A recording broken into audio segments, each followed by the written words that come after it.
बिस्मिल्लाहिर्रहमानिर्रहीम। अस्सलाम वालेकुम नाज़रीन, आप यूट्यूब चैनल देख रहे हैं। मैं इमरान खान हूँ। जमात इस्लामी ने 10 मुतालबात रखे हैं हुकूमत के सामने और मुज़ाकरात के लिए कमेटियाँ भी बन गई हैं। जो मुतालबात हैं वो पहले मैं आपको बता देता हूँ। एक तो वो ये कह रहे हैं कि 500 यूनिट तक जो माहाना सार्फिन को बिल आता है, 500 यूनिट तक वो बिजली इस्तेमाल करते हैं, उनके बिलों में 50% रियायत दी जाए। अब क्या ये मुमकिन है इस वक्त इस मईशत में मौजूदा हुकूमत के लिए? तो मैं आपको साफ कह देता हूँ, मुमकिन नहीं है। नंबर 2, पेट्रोलियम लेवी ख़त्म की जाए। ये IMF की शर्त है जिसकी बुनियाद पे पाकिस्तान ने कर्जा लिया है। ये भी मुमकिन नहीं है। पेट्रोलियम मसनूआत की कीमतों में हालिया इजाफा वापस लिया जाए। हाँ, ये हो सकता है कि हालिया इजाफा वापस ले लें जो अभी कुछ दिनों पहले हुआ है, लेकिन जो उससे पहले इजाफा हुआ था और मुस्तकबिल में वो फिर इजाफा कर देंगे। तो ये ये हो सकता है कि अभी वक्ती तौर पर करें और फिर उसके बाद वो ना करें। अशिया ज़रूरिया की कीमतों में 20% कमी की जाए। ये आदाद शुमार का गोरख धंधा है। हुकूमत क्लेम कर सकती है कि हमने ये कर दिया है। गैर तरक्याती अखराजात पर 35% कट लगाया जाए। हुकूमत अपने खर्चे कम करे ऐसा दिखाई नहीं दे रहा, क्योंकि देखें यहाँ मेरे पास एक और ख़बर भी है। मौजूदा हुकूमत ने एक मरतबा फिर जो है वो पैसा बांटना शुरू कर दिया है। ये खबर मैं आगे जाके आपको बताऊँगा कि कैसे इन्होंने सरकारी मुलाजमीन के अंदर पैसा बांटा है, किस तरह कौमी असम्बली के मुलाजमीन को, कैसे वज़ीर-ए-आज़म हाउस के मुलाजमीन को किस किस ने कितना कितना पैसा दिया। करोड़ों अरबों रुपया तो ये ऐसे बांट देते हैं जैसे इनके घर से ये पैसे लेकर आए हुए। तो इस तरह के जब अल्ले तलल्ले होंगे, जब इस तरह से ये सरकारी ख़जाने को लुटाएंगे, तो फिर आप कैसे तवक्को कर सकते हैं कि ये अपने गैर तरक्याती अखराजात पे कट लगाएं। आसिफ अली जरदारी साहब ने अपनी गाड़ियों का खर्चा डबल कर दिया है। ऐवान सदर के जो बाग हैं उनका खर्चा डबल कर दिया है। वज़ीर-ए-आज़म और वज़ीर-ए-आला हाउस के खर्चे बढ़ गए हैं। तो इनके खर्चे तो बढ़ते चले जा रहे हैं। अभी स्पीकर पंजाब असम्बली के लिए 10 करोड़ रुपए की गाड़ी और उसके पीछे चलाने के लिए 2 नई और मजीद गाड़ियां डबल के बन डाले और बाकियों के लिए भी गाड़ियां ली जा रही हैं। तो ऐसी सूरत में ये हुकूमत गैर तरक्याती अखराजात कट करेगी, ज़ुबानी कलामी कर सकती है। फिर IPP से कैपेसिटी पेमेंट और डॉलर में अदायगी का मुआहदा ख़त्म किया जाए। ये अब अदालत को, सुप्रीम कोर्ट को इन्वॉल्व करना पड़ेगा। ये IPP आलमी अदालतों में जाएंगे और वैसे भी IPP इसके जो लोग बेनिफिशरी हैं वो ये सियासतदान ही तो हैं, इन्हीं के जानने वाले, इन्हीं के चाहने वाले, जिनको ये IPP इसके कॉन्ट्रैक्ट मिले हुए हैं और उन्होंने मुआहदे किए हुए हैं हुकूमत पाकिस्तान के साथ और धड़ाधड़ वो पैसा ले रहे हैं। यानी एक साल का हम 2 ट्रिलियन से ज़्यादा देते हैं। 2000 अरब रुपए से ज़्यादा, लगभग 2100 अरब रुपए बनते हैं जितना पैसा हम देते हैं हर साल IPP को कैपेसिटी पेमेंट की मद में। और ये वो पैसा है, यानी इससे बहुत कम पैसा हम बाहर से कर्जा लेते हैं। यानी जितना हम कर्जा लेते हैं उससे ज़्यादा तो हम यहाँ लुटा देते हैं और IPP जो है वो पैसा खा रहे हैं। कौम के ऊपर कुछ नहीं लग रहा है। ये गलतफहमी आप दूर कर देंगे, कौम के ऊपर पैसा लग रहा है। फिर एक और जो मुआहदा किया गया, ये मुतालबा बड़ा अच्छा है जमात इस्लामी का, लेकिन क्या मुमकिन है अब इस बारे में देखते हैं। ज़राअत और सनतों पर टैक्सेस में 50% कमी की जाए। IMF की शराइत के मुताबिक ये टैक्सेस लगे हैं, हुकूमत के लिए मुश्किल होगा। तनख्वाहदार तबके पर टैक्स का जालिमाना बोझ वापस लिया जाए। ये बेचारा तनख्वाहदार तबका ही तो है, मिडिल क्लास, जिसके लिए जमात इस्लामी आवाज़ उठा रही है और बहुत अच्छा कर रही है। तो हुकूमत ने ये इन्हीं तबके से या इसी तबके से पैसा बटोर के तो अपना निज़ाम चलाने की कोशिश की हुई है। यानी इस वक्त मिडिल क्लास, तनख्वाहदार तबका, उसके ऊपर सारा बोझ डाला गया इस बजट में और उसके ऊपर से बोझ उतरना चाहिए था, मजीद बोझ डाल दिया गया। यानी पैसा इकट्ठा करने का आसान तरीका यह है कि तनख्वाहदार बंदा उसको पीस के रख दो। ये इन्होंने किया। मुराद याफ्ता तबका से टैक्स वसूल किया जाए। ये मुश्किल काम लगता है पाकिस्तान में जब तक रिफॉर्म्स नहीं होती। बहरहाल जमात इस्लामी ने धरना दिया हुआ है और मुज़ाकरात की पेशकश हो चुकी है। हुकूमती वफ्द वहाँ पे गया था, इन्होंने भी अपनी टीम बना दी है, वो भी बना रहे हैं। तो मुज़ाकरात होंगे। मुतालबात बहुत अच्छे हैं जमात इस्लामी के, इनको सबको सपोर्ट करना चाहिए। लेकिन क्या ये डूएबल है? मेरे ख्याल में अगर जमात इस्लामी की अपनी भी हुकूमत इस वक्त बन जाए तो जो पाकिस्तान की मईशत की सूरत हाल है, इन मुतालबात पे इस तरीके से इस वक्त अमल दरामद होना मुमकिन नहीं है। हालांकि होना चाहिए, पाकिस्तानियों के लिए रिलीफ निकलना चाहिए, लेकिन ये बहुत मुश्किल है क्योंकि इस हुकूमत ने जो मुआहदे किए, जो कुछ किया है, इस हुकूमत के होते हुए तो ये नहीं हो सकता। अब आ रहे इस बात पे कि जमात इस्लामी के धरने में सिचुएशन क्या है। कारकुन वहाँ पे मौजूद है, लीडरशिप मौजूद है, तकारीर हो रही है और अब इंतजामिया ने उनको फैसिलिटेट करना शुरू किया है। पहले उनकी गिरफ्तारियां हुई थी, फिर कारकुनों को रिहा कर दिया गया है। जमात इस्लामी के एक कारकुन की एक वीडियो बड़ी वायरल हुई सोशल मीडिया पे, मैंने भी उसको पोस्ट किया। उसमें जमात इस्लामी के कारकुन ये बता रहे हैं कि जी हमें पकड़ लिया गया और पुलिस लेकर हमें जा रही थी। कुछ पाकिस्तान तहरीक इंसाफ के कारकुन भी हमारे साथ मौजूद थे। हम सारों को एक ही तरह की गाड़ियों में डाल दिया गया और लेकर जा रहे थे। रास्ते में गाड़ी रोक कर डीएसपी साहब आए, पुलिस वाले, उन्होंने पूछा जी जमात इस्लामी वाले कौन कौन हो? तो हमने बताया जी हम जमात इस्लामी से हैं। तो वो जो जमात इस्लामी वाले थे उनको आगे जाकर चौक में उतार दिया, तरनौल में, और उन्हें कहा जी आप ये होटल से खाना खुना खाएं और घर जाएं, और पीटीआई वालों को लेकर जेल चले गए। देखिए, होना तो ये चाहिए था सबको छोड़ देते, पीटीआई वालों को भी छोड़ देते, लेकिन हम ये देख रहे हैं कि जो कानून के मुताबिक सलूक होता है, या जो नॉर्मली रियासत जो सलूक करती है पॉलिटिकल पार्टी से, बाकी जमातों से वही सलूक हो रहा है। लेकिन तहरीक इंसाफ एक ऐसी पॉलिटिकल पार्टी है कि सारा पाकिस्तान उसको सपोर्ट भी करता है, लेकिन पाकिस्तान की रियासत और रियासती इदारे उसके साथ जो सलूक कर रहे हैं वो दुश्मनों जैसा कर रहे हैं। यानी जमात इस्लामी को, कारकुनों को छोड़ देना बहुत अच्छी बात है। नॉर्मली ऐसे ही होता है कि जब आप पकड़ लेते हैं सियासी कारकुनों को तो फिर आप छोड़ भी देते हैं कि ठीक है उधर से पकड़ा, उधर ज़्यादा रश था, यहाँ ले आए, दूर लाके छोड़ दिया, ठीक है घर जाएंगे, डिस्पर्स होंगे, आहिस्ता आहिस्ता मामला रिजॉल्व हो जाएगा। ये पुरानी हिकमत अमली है। लेकिन पाकिस्तान तहरीक इंसाफ की मर्तबा ऐसी कोई हिकमत अमली नहीं होती। उन्हें तो पकड़ के सीधा जेल भेजते हैं, अंदर डालते हैं। अब वो बच्ची को उठा लिया, उरूबा को, वो एक लड़की को, और उसके खिलाफ प्रोपेगेंडा ये चल रहा है कि वो 11 लाख अकाउंट्स को अकेली हैंडल करती है। How is it possible? 11 lakh accounts को वो हैंडल करती है, तो इस तरह की 2 लड़कियां लेके या इस तरह का 2 निज़ाम बना के तो पीएमएलएन जो मर्जी करती रहे, जो मर्जी करके। अगर ये इतना ही आसान होता तो पैसे के साथ तो पीएमएलएन और पीपल्स पार्टी ये बड़े आराम से कर लेते। अगर ये इतना ही आसान होता तो पाकिस्तान में जिसके पास पैसा होता उसकी बेशुमार मकबूलियत होती।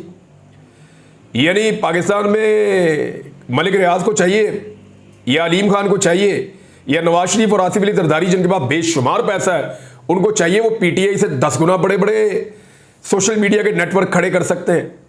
तो तनख्वाहदार लोगों से नहीं होता, ये सबको पता है। मरीम नवाज साहिबा ने तनख्वाहदार लोग रख कर देखे, उनके मीडिया सेल के अंदर लोग मौजूद हैं, लेकिन वो नहीं कर पाते। एक लड़की कैसे 11 लाख अकाउंट हैंडल करके, अभी मजाक बनाया हुआ कल से, और उसके ऊपर जो है वो कीचड़ उछाल रहे हैं, लेकिन उस बच्ची ने भी कमाल कर दिया। उसको जब अदालत लेकर आई पुलिस, तो उसके वालिद बैसाखियों पे आए थे, उसकी फैमिली के और लोग भी वहाँ मौजूद थे। तो बेचारी लोअर मिडिल क्लास से उसका ताल्लुक़ है। तो वो अपने वालिद को जब गले मिली तो उसने कहा कि बाबा रोने वाला काम नहीं करना। बड़े हौसले के साथ मुस्कुरा रही थी। उसने सबको जाके वहाँ पे हौसला दिया, कुछ नहीं हुआ, ईजी हो जाओ, कुछ नहीं होता, मुकाबला करेंगे। उसको जुडिशल कर दिया और रऊफ हसन साहब को जो है वो भिजवा दिया गया दोबारा रिमांड पे 2 दिन के। और ये कहा गया कि इनके इंडिया के साथ ताल्लुकात हैं। मैंने देखा है हर दौर में इंडिया के साथ ताल्लुकात लोगों के निकल आते हैं। जो लोग भी रियासत के बयानिए से इख्तलाफ करते हैं या पॉलिसी से इख्तलाफ करते हैं, नॉर्मली वो इंडिया के दोस्त बन जाते हैं, पाकिस्तान के दुश्मनों के दोस्त बन जाते हैं, या वो इसराइल के दोस्त बन जाते हैं, या वो इंडिया के दोस्त बन जाते हैं। ये कहानी हम बहुत पुरानी सुन रहे हैं। लेकिन अजीब बात यह है कि माजी में जो लोग इससे मुतासिर हुए वो आज इस कहानी को बेचने के लिए बेनिफिशरी के तौर पे सामने आ जाते हैं। अनफॉर्चुनेट है। बहरहाल पाकिस्तान तहरीक इंसाफ के जिन लोगों को गिरफ्तार किया जाता है, थोड़े दिन के बाद वो लीडर बन जाते हैं। यानी इस पार्टी में इतने सारे लीडर बन चुके हैं, और ये मेहरबानी पाकिस्तानी एस्टेब्लिशमेंट की और पीडीएम की जमातों की है। इन्होंने इतने नौजवानों को, लड़कों को, लड़कियों को पकड़ा, खवातीन को पकड़ा, बुजुर्गों को पकड़ा, और उनको इस तरह की सूरत हाल में रखा कि वो जब निकलते हैं बाहर जेल से तो वो लीडर बन के निकलते हैं। उनके चेहरे पे मुस्कुराहट होती है, वो डटकर खड़े हो जाते हैं। तो ये हमने देखा, बहुत चंद लोगों के अलावा ज्यादातर लोगों ने हौसले का सबूत दिया और वो लोग डटकर खड़े हो गए। तो तहरीक इंसाफ में लीडर्स का इतना बड़ा हुजूम पैदा करने के लिए इमरान खान साहब को एक दिन शुक्रिया अदा करना पड़ेगा अपने तमाम सियासी मुखालिफिन का। बहरहाल जमात इस्लामी के कारकुनों को रिहा कर दिया गया। इसमें जमात इस्लामी का कोई कसूर नहीं है। हर पार्टी के साथ यही होता है, कारकुन पकड़े जाते हैं, छोड़ भी दिए जाते हैं। तो जमात इस्लामी का इसमें कसूर नहीं है। कसूर इसमें रियासत का है कि वो पाकिस्तान तहरीक इंसाफ के साथ अलग तरह का सलूक कर रही है। उनको अभी तक इजाज़त नहीं मिल रही कि वो इस्लामाबाद में कोई जलसा कर सकें, जुलूस कर सकें, रैली निकाल सकें, लाहौर में कर सकें, कराची में कर सकें, मुल्तान में कर सकें, फैसलाबाद में कर सकें, कोयटा में जाते हैं वहाँ पे भी ये होता है। अब इस वक्त जो पूरा बलूचिस्तान है वो एक तरह से बंद हुआ पूरा बलूचिस्तान। मैं एक वीडियो देख रहा था, वो अपने बच्चे को लेकर अस्पताल जाना चाहते हैं कोयटा। अस्पताल भी वहाँ पे 100-100, 200-200, 500-500 किलोमीटर के फासले पे। यानी मुझे अच्छी तरह याद है कि रखनी के इलाके में वहां से डीजी खान पंजाब आना पड़ता है किसी शख्स को अस्पताल लेकर। कई लोग मैंने माजूर देखे, मैंने कहा जी माजूर क्यों? उन्होंने कहा जी मामला ये, यहाँ जिसको चोट लगे वो अगर ठीक हो जाए तो हो जाए, वरना माजूर हो जाता है। वजह बताएं? उन्होंने कहा जी यहाँ से जाता ही नहीं वहां पे, अस्पताल बहुत दूर है, अफोर्ड ही नहीं कर सकते ये लोग। तो बलूचिस्तान में तो अस्पताल बहुत दूर दूर है। वो कह रहे जी मेरा बच्चा मर जाएगा, मुझे रास्ता दिया जाए। सिक्योरिटी फोर्सेज वहां सड़क पे खड़ी है जी, हमें ऑर्डर नहीं, हम रास्ता नहीं दे सकते। तो ये चीज़ें हम देख रहे हैं। लेकिन इसके बावजूद गवादर में बहुत बड़ी तादाद में लोग पहुंच गए, बहुत बड़ी तादाद में। इस वक्त जो धरना है उसके मनाजिर देखकर मैं तो हिल गया था कि समंदर के किनारे बहुत बड़ी तादाद में गवादर में लोग मौजूद हैं और वहाँ पर तकारीर हो रही है। बलूचिस्तान के लोग अपना हक मांग रहे हैं, अपने मुतालबात उन्होंने सामने रखे हुए हैं। एक और खबर है जी, क्योंकि बार बार ये कहा जाता है पाकिस्तान तहरीक इंसाफ जो है वो कोई राब्ते वाब्ते कर रही है एस्टेब्लिशमेंट के साथ और कोई बैकडोर चैनल चल रहे हैं और कोई डील हो रही है। तो इसकी तरदीद जो है वो अखबारात में भी आना शुरू हो गई है, मुख्तलिफ वेबसाइट्स के ऊपर भी आना शुरू हो गई है।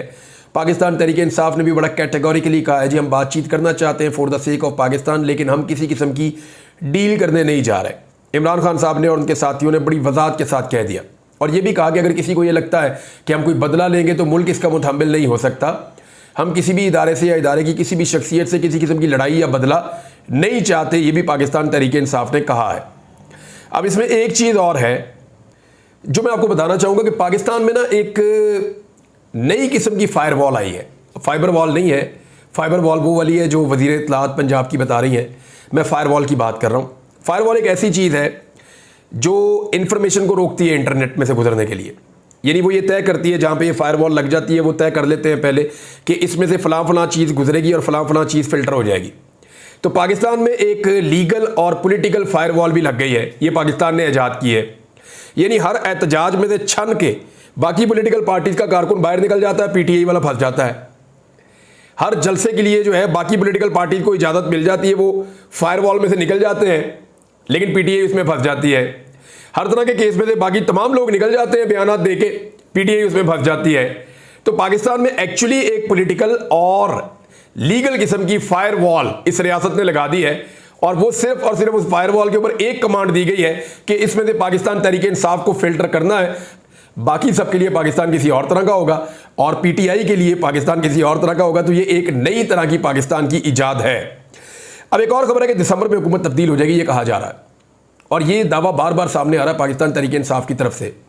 इमरान खान साहब ने भी कहा कि दिसंबर में जो है वो इलेक्शन अनाउंस हो जाएंगे। तो क्या वाकई ऐसा हो सकता है? देखिए, अगर तो कादी फायज ईसा साहब ने एक्सटेंशन ना ली तो फिर तो पाकिस्तान के अंदर पीएमएलएन की हुकूमत चलना एक ख्वाब ही बन के रह जाएगा। क्योंकि देखिए, कादी फायज ईसा साहब ने जब बनना था चीफ जस्टिस ऑफ पाकिस्तान तो यही वज़ीर आज़म थे शहबाज शरीफ और यही वज़ीर कानून थे और यही टीम काम कर रही थी। तो उस वक्त जो है वो 3 महीने पहले काजी फायद ईसा साहब के नाम का नोटिफिकेशन दे दिया गया था कि उमर अता बंदयाल साहब इस तारीख को रिटायर हो रहे हैं। तो 17 सितंबर को काजी फायद ईसा साहब चीफ जस्टिस ऑफ पाकिस्तान बन जाएंगे, ये हमने नोटिफाई कर दिया है 3 महीने पहले। जून में 21 जून को गालिबन ये नोटिफिकेशन आ गया था और अब जो है वो काजी फायद ईसा साहब के जाने में भी 3 महीने बाकी हैं। लेकिन जो आने वाले चीफ जस्टिस हैं जस्टिस मंसूर अली शाह साहब, उनका नोटिफिकेशन अभी तक नहीं किया गया।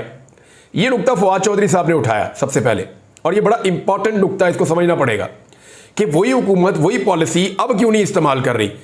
इससे जो है ना अदलिया के बारे में जो एक अजीबोगरीब किस्म की कंफ्यूजन फैली हुई है और एक ऐसी सिचुएशन है जो किसी करवट नहीं बैठ रही। ये समझ ही नहीं आ रही कि कादी फायद ईसा साहब रहेंगे, अदलिया का क्या बनेगा। गैर यकीनी सूरत हाल है, कन्फ्यूजन फैली हुई है। इस सारे से निजात हासिल करने के लिए बड़ा आसान है कि आने वाले चीफ जस्टिस ऑफ पाकिस्तान का नाम जो है वो नोटिफाई कर दिया जाए जैसे पहले किया गया था। लेकिन हुकूमत डेलिबरेटली ये नहीं कर रही और कादी फायद ईसा साहब अपने मुंह से अभी तक उन्होंने नहीं कहा कि उन्हें एक्सटेंशन नहीं चाहिए।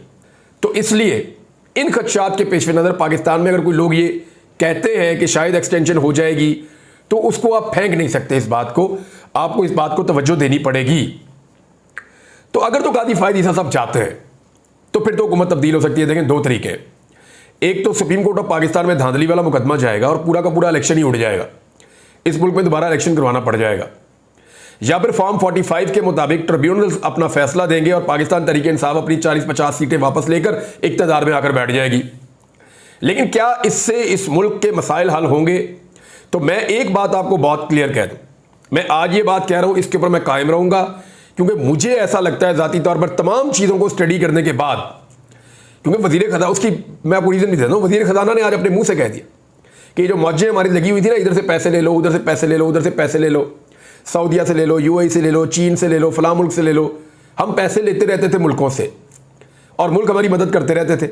फिर जब हम पैसा ले लेते थे, फिर हमारी कामयाबी ये होती थी, जी हमने आपका कर्जा वापस करना है, थोड़ा टाइम और दे दें, थोड़ा टाइम और दे दें, थोड़ा टाइम और दे दें। तो उन्होंने कहा ये मौजें हो गई ख़त्म, और बड़ा क्लियरली उन्होंने कहा जी अब पैसे नहीं मिल रहे। अब ये जो ममालिक, पाकिस्तान के दोस्त ममालिक हैं जो पाकिस्तान को इमदाद के नाम पे पैसा देते थे, इवन अमेरिका के अंदर ये डिस्कशन हो रही है कि पाकिस्तान को पैसा ना दिया जाए, और बुनियाद बनाया जा रहा है दहशतगर्दी के मामलात को। तो अगर पाकिस्तान को अमेरिका भी पैसे नहीं देता, चाइना मजीद पैसे नहीं देता, सऊदी अरब और यूएई भी हाथ खड़े कर देते हैं, तो पाकिस्तान कहाँ जाएगा? और वजीर खजाना ने आज बहुत क्लियरली कह दिया है। तो इस सूरत हाल में मैं एक चीज़ तो आपको बहुत क्लियर कर दूं, पाकिस्तान की क्रेडिबिलिटी पूरी दुनिया में ख़त्म हो गई है, जो कुछ पाकिस्तान में पिछले 2-2.5 साल में हुआ है। अब क्रेडिबिलिटी वापस आने के लिए एक फ्री एंड फेयर इलेक्शन इस मुल्क को चाहिए। इस निज़ाम में अगर इमरान खान साहब वापस भी आ जाते हैं अभी और 40-50 सीटें लेकर अपनी हुकूमत बना भी लेते हैं, तो मैं आपको लिख कर देता हूं कि पाकिस्तान के मसाइल हल नहीं होंगे, ना इमरान खान इनको कर पाएंगे ठीक। ये एक लंबा प्रोसेस है, इसके पीछे पब्लिक का मैंडेट चाहिए। जमातें वापस इलेक्शन में जाएं, पब्लिक के साथ सच बोलें और हकीकी पिक्चर दिखाएंगे कि पाकिस्तान यहां पे खड़ा है, अगर पाकिस्तान को बचाना है तो सबको कुर्बानी देनी पड़ेगी, तो आओ मिलकर पाकिस्तान बचा लेते हैं।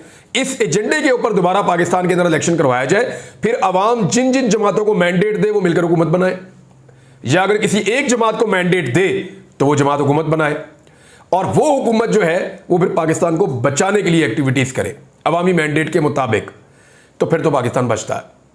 अदरवाइज ये जो बाकी फार्मूलाज हैं कि दिसंबर में ये होगा वो होगा, कुछ भी हो। 5 अगस्त से पाकिस्तान तहरीक इंसाफ ने एक और चीज़ है, बड़ी खबर है, इन्होंने मुजाहरों का ऐलान किया है 5 अगस्त को, क्योंकि 5 अगस्त को जो पाकिस्तान तहरीक इंसाफ के लिए बड़ी खबर है वो ये है कि इमरान खान साहब को गिरफ्तार किया गया था, और 5 अगस्त को उनकी गिरफ्तारी को 1 साल मुकम्मल हो जाएगा।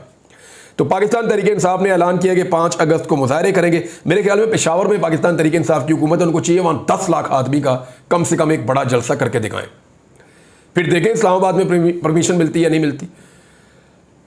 14 अगस्त को लाहौर में जलसे के लिए पाकिस्तान तहरीक इंसाफ कोशिश कर रही है, और उसको भी अभी देख लेते हैं क्या होता है। नवाज शरीफ साहब क्या पाकिस्तान में रुकेंगे या बाहर चले जाएंगे, इन चीज़ों पे और दीगर कुछ और चीज़ों पे हम बात करेंगे अगले वीलॉग में। अब तक लेते हैं, अपना ख्याल रखिएगा, अपने चैनल का भी। अल्लाह हाफ़िज़।